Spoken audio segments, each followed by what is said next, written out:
नमस्ते। खुशबू रचती हैं हाथ, इसके जो प्रश्नों के उत्तर हैं इस कविता के, उन्हें हम यहाँ पर समझेंगे।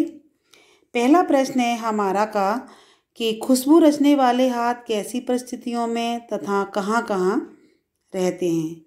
इसका आंसर है खुशबू रचने वाले हाथ अत्यंत कठोर परिस्थितियों में, गंदी बस्तियों में, गलियों में, कूड़े के ढेर के इर्द गिर्द तथा नाले के किनारे रहते हैं। वे अस्वच्छ एवं प्रदूषित वातावरण में जीवन बिताते हैं। वे इस दुर्गंधमय वातावरण में रहने को विवश हैं। वे सामाजिक और आर्थिक विषमता के शिकार हैं।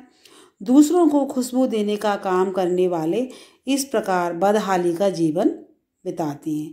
तो यहाँ लेखक का यही कहना है कि जो मजदूर वर्ग है दूसरों के जीवन में तो खुशबू फैला रहे हैं और सुगंध फैला रहे हैं, लेकिन खुद गंदी बस्तियों में जहाँ कूड़े करकट के ढेर हैं, गंदे नाले हैं, वहाँ रहने के लिए वे मजबूर हैं। और यहाँ कवि ने उनकी सामाजिक और आर्थिक विषमता का शिकार उनको यहाँ बताया है। सेकंड प्रश्न है हमारा, कविता में कितनी तरह के हाथों की चर्चा हुई है। तो इसका आंसर है कविता में जो चर्चा हुई है वो हाथ निम्नलिखित हैं। पहला जो है कि उभरी नसों वाले हाथ, जो कि वृद्ध व्यक्तियों के विषय में बताया गया है कि जो वृद्ध लोग हैं वो भी अगरबत्तियों का निर्माण कर रहे हैं। और घिसे नाखूनों वाले हाथ श्रमिक वर्ग का प्रतीक है। जो मजदूर वर्ग है उनके ये अगरबत्तियां बनाते बनाते उनके जो नाखून हैं वो घिस चुके हैं।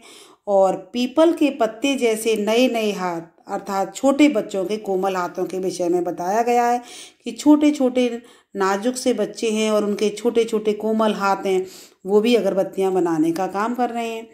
जूही की डाल जैसे खुशबूदार हाथ, अर्थात नव युवतियों के सुंदर हाथों के विषय में बताया गया है कि जो नव युवतियाँ हैं उनके जो हाथ हैं जूही की डाल जैसे हैं। जूही मतलब एक फूल का नाम है जिसमें एक सुगंध होती है, उस तरह की उनकी उपमा दी गई है।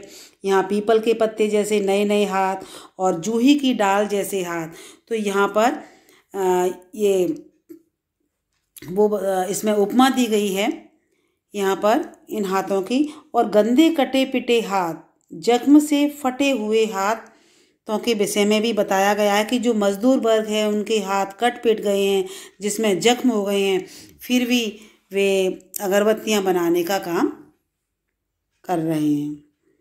आगे जो हमारा थर्ड जो गा वाला प्रश्न है, कवि ने यह क्यों कहा है कि खुशबू रचते हैं हाथ। तो इसका आंसर है कवि ने इसलिए ऐसा कहा है क्योंकि जो गरीब मजदूरों के हाथ सुगंधित अगरबत्तियों का निर्माण करते हैं और तथा हमारे जीवन को सुख सुविधाएं उपलब्ध कराकर खुशबू से महकाते हैं, जिससे ऐसा लगता है कि अत्यंत प्रदूषित वातावरण में रहकर भी इनके हाथ हमारे लिए सुख सुविधाओं से भरी वस्तुओं का निर्माण करते हैं, जिससे समस्त प्राणियों के जीवन में सुगंध फैल जाती है। ये लोग स्वयं बदहाली का जीवन बिताकर दूसरे लोगों के जीवन में खुशहाली लाते हैं। इन शब्दों द्वारा कवि ने श्रमिकों के श्रम का गुणगान किया है। तो यहाँ जो देखा कि आपने कवि क्या कहते हैं कि यह क्यों कहा गया है कि खुशबू रचते हाथ, क्योंकि इसलिए ऐसा कहा गया है कि जो मजदूर वर्ग है वो दूसरों के जीवन में खुशबू फैलाते हैं और विभिन्न प्रकार के जो फूलों की जो सुगंध है उससे वे अगरबत्तियों का निर्माण करते हैं और खुद बदहाली का जीवन व्यतीत करते हैं।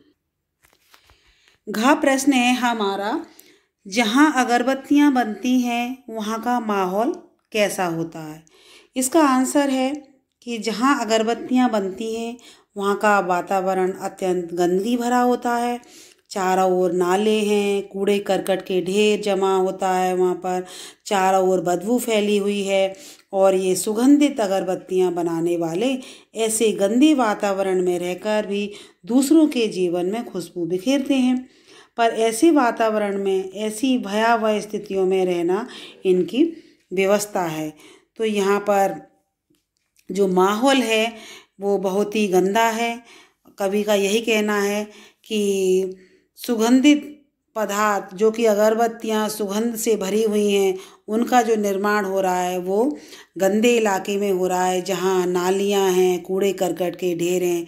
तो यहाँ कवि ने जो मजदूर वर्ग है उसकी भयावह स्थितियों का यहाँ पर वर्णन किया है। आगे जो प्रश्न है हमारा लास्ट, इस कविता को लिखने का मुख्य उद्देश्य क्या है? यहाँ जो कवि ने इस कविता को लिखा है तो इसका उद्देश्य क्या है?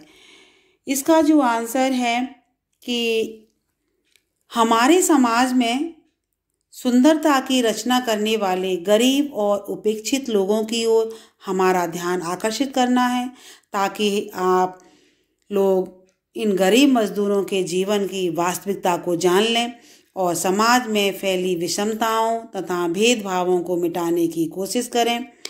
मजदूरों और कारीगरों की दुर्दशा का चित्रण करना तथा लोगों में उनके उद्धार की चेतना जगाना भी है। कवि अगरबत्तियां बनाने वाले कारीगरों का प्रदूषित वातावरण में रहना दिखाकर यह कहना चाहता है कि इनके जीवन स्तर को भी ऊंचा उठाने के लिए हम सबको मिलकर के प्रयास करना चाहिए, ताकि इन्हें भी जीवन जीने के लिए स्वच्छ वातावरण मिल सके।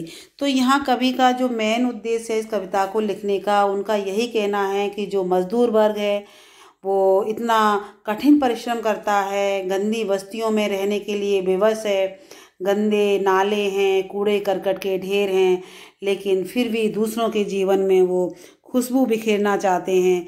तो जब वो परिश्रम करते हैं तो उनका जो समाज का भी एक दायित्व बनता है कि वो उनको उस कार्य का उचित पारिश्रमिक दें, जिससे कि वो अपने शारीरिक स्वास्थ्य का भी ध्यान रखें और जो उनका जो जीवन स्तर है वो भी ऊंचा उठे।